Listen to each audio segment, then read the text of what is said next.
Hi, everybody. I'm Christina Osazuwa, and I'm going to be talking about dating your city. From July 2011 to July 2013, I went on about 200 dates. The vast majority involved me sitting in the vicinity of someone else while we both ate food. A bit of background. Before turning 22, I started a company, made a documentary, I went on tour, I got a full-time job, and I got into business school. Here's what I didn't do. I came to the realization early on that I needed to cover the important things first before I started dating. Somewhere around the 11th guy, I realized that dating was not going to be that easy. OkCupid did not care about my type A plans. So I knew it was time to pivot. So I did what any self-respecting 20-something would do. I started a blog. And for the last 2.5 years, I blogged anonymously as Charmed and Dangerous. Technically, it's a dating blog, but really, it's a blog about Baltimore events. I choose an event in Baltimore, I talk about what to do if you're looking to find a date, and what you should do if you're going to bring a date. Let's take a Charm City roller derby game, for example.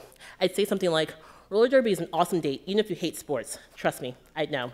It's in Canton, so get there early if you need to park. If you're bringing a date, sprinkle a $25 VIP ticket and impress your date while being in the action. Otherwise, a $12 GA ticket will suffice, and you have more room to talk anyway. If you're looking to find a date, chat with someone during intermission. If all goes well, you've already got a prime parking spot in Canton on a Saturday night, so you might as well go out for drinks.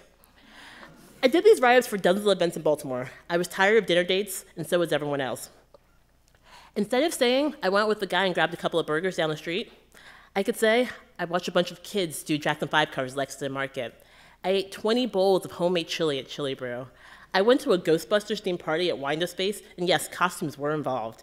Or I spent my Friday night hanging out at the aquarium. This is how I started dating Baltimore. And dating the city I loved was much more exciting than dating the boys I didn't. Let's be honest. If you're not willing to go to a presidential debate bingo on a first date, it was never going to work out with this anyway. So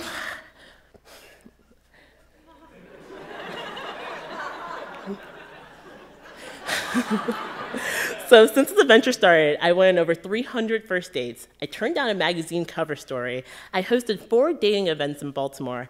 I received countless emails from singles and couples expressing their gratitude. I did manage to get my MBA.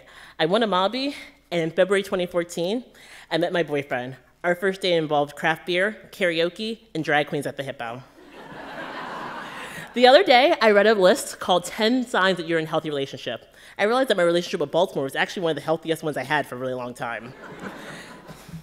I love that events and companies like Innovation Week, Creative Mornings, the November Project, and the Downtown, and the Digital Harbor Project make me want to code, create, work out, and engage more with Baltimore.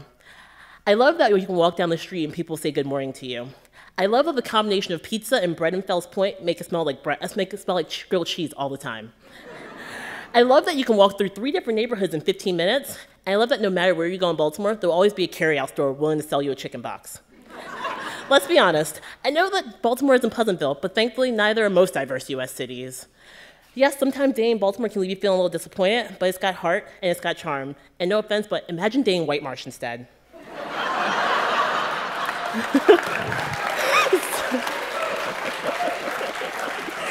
So, Baltimore has seen me through my downtimes, and I've seen Baltimore through some of its. No matter what, I still love and support Baltimore. And thankfully, there's always a comedy show, a concert, a record store, or an order of Burger's Art fries around when I need it most. After all this time, I'm still deliriously in love with Baltimore. Ask me about the Game of Thrones themed burlesque show I went to a couple weeks ago, or my running list of Innovation Week events I'm attending. So, that's why you should go out and love your city. Your city is one of the most important relationships you'll ever have. Instead, when people ask you what's so great about Baltimore, have something more to say than just the crabs. Discover the secret bars at Station North in Remington. Admire the architecture in Bolton Hill. Hunt for records in Hamden. See the conservatory in Druid Hill Park. Get way too many free books of the book thing. Go dancing in Mobtown Ballroom. Be a tourist and take out one of those damn dragon boats. Go on a ghost tour in Fells Point. Volunteer in Beans and Bread. Go to Atomic Books and have a beer in a bookstore. Get lost wandering the BMA. Ride your bike under the JFX. Get to know your city and then introduce others to it. Let people see what makes a city beautiful. Charmed and Dangerous is my love letter to Baltimore. Now go write your own. Thank you.